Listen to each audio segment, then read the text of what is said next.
Literally আমি অনেক বেশি কনফিউজড। আমার এই কনফিউশন যদি কেউ ভাঙাইতে পারে আমি তাকে পুরস্কৃত করব। প্রথমে আমি ছিলাম লায়লার পক্ষে, কারণ হচ্ছে আমার মনে হয়েছে লায়লা ঠিক আছে, ভালোবাসার কোনো বয়স হয় না, ও এই বয়সে ফল করে ফেলছে, ও ড্রিম বয় ছিল, কাছে পাইছে আর পাগল হয়ে গেছে। এরপরে হুট করে আমার মনে হলো যে না, লায়লা ভালো না, মামুনি ভালো।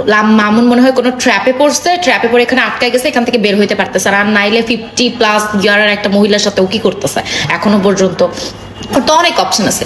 এরপর আবার আমি আমার মাইন্ড সেট করতে বাধ্য করলাম যে হচ্ছে লায়লাই ভালো, কারণ ও একটা ছেলের সমস্ত চাহিদা পূরণ করতেছে, ওর পুরা গ্রিডিনেসের যত চাহিদা আছে সমস্ত কিছু ফুলফিল করতেছে, তারপরে ওরে ভালোবাসা একেবারে আটকায় রাখতে চাইতেছে, মাইরা টেরা ফেলছে, মুখটুক ভচকায় ফেলছে ছেলে ওর, তারপরেও স্টিল এই ছেলেরই ভালোবাসতেছে। ভাই এর থেকে বেশি ছ্যাঁচড়ামো আর মানে ভালোবাসা মানেই তো ছ্যাঁচড়ামো, এইরকম ছ্যাঁচড়ামো এই যুগে 50 বছর বয়সে একটা মহিলা করতে পারে, এটা অনেক না।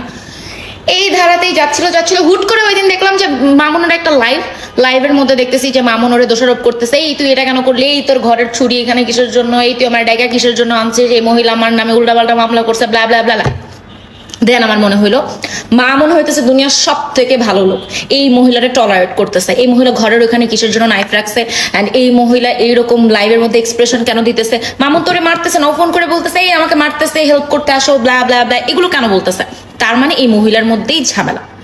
যাক, এখানে কনফিউশন ক্লিয়ার হওয়ার কথা, কিন্তু না, একটু পরে দেখলাম আবার ছবি ছাইরা দিছে, ছবি ভাইরাল হয়ে গেছে যে মামুন এই মেয়ের সাথে ছিল, ওই মেয়ের সাথে ছিল।